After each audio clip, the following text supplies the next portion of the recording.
Assalamu alaikum wa rahmatullahi wa barakatuh. Alhamdulillahi rabbil alamin. Wassalatu wassalamu ala rasulillahi sallallahu alayhi wasallam ba'd. Ndugu watazamaji wetu wa channel yenu pendwa ya Masjid Songea TV, ni siku nyingine tena tunawaalika katika kipindi chetu pendwa cha Elimika na Malenga. Ikumbukwe kuwa kipindi cha Elimika na Malenga ni kipindi ambacho kinawakaribisha mashehe, walimu pamoja na wahadhiri, pasi na kusahau mambo mazima ya kijamii. Lakini pia vile vile kipindi chenu cha Elimika na Malenga ni kipindi ambacho huwa kinakuwepo katika kila eneo, muda wa kuwa eneo hilo Mwenyezi Mungu Subhanahu wa Ta'ala analiridhia, lakini pia vile vile kwa mujibu wa sheria ya nchi yetu ya Jamhuri ya Muungano kwamba inaridhia katika eneo hilo, basi hapo moja kwa moja tupo.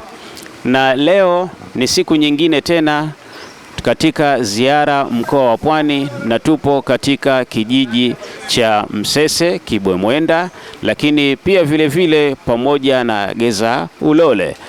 Lakini pia vile vile inshallah tutatembelea na baadhi ya vijiji kwa sababu tupo katika ziara ya takriban siku 3 mfululizo. Kwa hiyo lengo na madhumuni la kuweza kufika hapa ni kwa ajili ya kutoa elimu ya dini, lakini pia elimu ya mazingira kwa wananchi wote, ambao hata wale ambao ni Waislamu, lakini pia vile vile hata wasiokuwa Waislamu, lakini pia vile vile bila kusahau ya masala ya taaluma, elimu ya dini na kadhalika. Lakini moja kwa moja pia baadhi ya misaada mbalimbali ambayo tunayoipata kupitia kwa wahisani wetu mbalimbali, na hasa kabisa kupitia kwa waumini wetu wa Masjid Songea. Kwa hiyo moja kwa moja tunawakaribisha katika kipindi hiki, basi moja kwa moja ungana nami biidhnillahi ta'ala tuweze kushirikiana na kuweza kupata faida juu ya yale ambayo yanayojiri, ikiwemo ni masala ya kidini pamoja na kijamii. Na kukaribisha sana Masjid Songea TV, elimu kiganjani pako. Mwenye swali? Naam, karibu. Jitambulishe jina na kwamba uko wapi. Assalamu alaikum warahmatullahi wabarakatuh. Kwa jina naitwa Musa Uthmani Pembe Kidege, nakaa kijiji cha Kibwemwenda, kitongoji cha Msese. Na swali langu ninalouliza, mimi nafunga Ramadhani lakini nina matatizo, nasumbuliwa.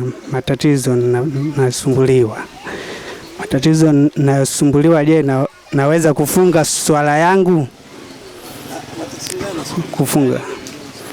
Nafunga Ramadhani lakini nasumbuliwa matatizo ya ugonjwa wa kifafa. Ndio tatizo langu hilo. Je, naweza? Mwenyezi Mungu akujalie afya njema, basi chini. Na imani kwamba itakuwa bila shaka tumelisikia swali la ndugu yetu. Umesema nani, nikumbushe jina? Musa Uthmani Pembe Kidege. Bwana Musa Uthmani Pembe. Yeye anasema kwamba ana matatizo ya maradhi ya kifafa, na mwezi mtukufu wa Ramadhani ndio huu unakuja, kwamba je, yeye sheria itampa dharura au labda pengine ataruhusika yeye kufunga somo ya mwezi mtukufu wa Ramadhani? Kwako Sheikh. Assalamu alaikum warahmatullahi wabarakatuh. Ndugu yetu ameuliza swali zuri sana, tena zuri na la msingi, linahusiana na ugonjwa aliokuwa nao. Anasema ana ugonjwa wa kifafa. Manake ni ule ugonjwa ambaye kuna kipindi unamchukua tu chini anadondoshwa. Sasa kwenye masuala ya siyam, kinachozingatiwa ni nia kuingia usiku.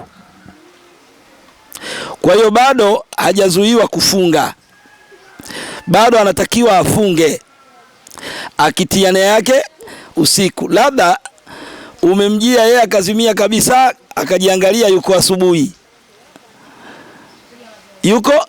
asubuhi. Kama ni Muislamu, wanawachuoni wanakhtalifiana. Kuna wengine wanasema kwa kuheshimu mwezi mtukufu wa Ramadhani ni vizuri akajizuia asile, lakini kuna wanawachuoni wengine wanasema hapana, madamu hajafunga anaweza akala, lakini kwa stara, sio akalakala ovyo ovyo akaonekana kama sio Muislamu. Sijui naeleweka. Kama atakuwa amenuia usiku ikamkuta asubuhi akiwa ameshanuia usiku, anatakiwa afunge.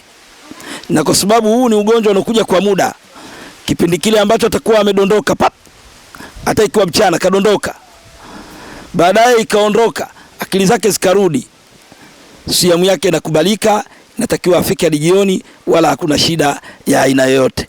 Kwa hiyo katika suala la kufunga bado umegewa ruksa hiyo ya kufunga. Na ndio maana unaweza kukuta tena, unaweza ukawa unafunga na hilo tatizo Allah ndio akali, sababu ukitumia kwenye mahadithi mengine wanawachuoni wana ikhtilafu nayo hiyo hadithi.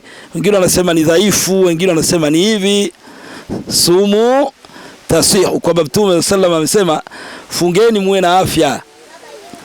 Sawa, fungeni muwe na afya. Hata madaktari wanakubali hili kwamba ukiwa unafunga afya yako Mungu anakurudishia. Kwa hiyo unaruhusiwa kufunga na wala haina shida, na wala sio kizuizi cha kusema usifunge, kwa sababu ni kitu kinachokujia mara moja. Sawa, mbaya ile ambayo mtu atamaliza masaa 12, hiyo ndio shida. Hiyo ndio shida. Maswali yako mengi na ya msingi na ya muhimu. Mfano mtu ile imefika asubuhi akaamua kulala mpaka saa 12, akaamka vipi siamu yake huyu? Haya ni maswali yote, lakini huko hatujaingia, tusije tukafungua milango mingine ya faida. Lakini kuhusiana na Ramadhani yetu ina maswali mengi na ya msingi. Asalamu alaykum wa rahmatullahi wa barakatuh.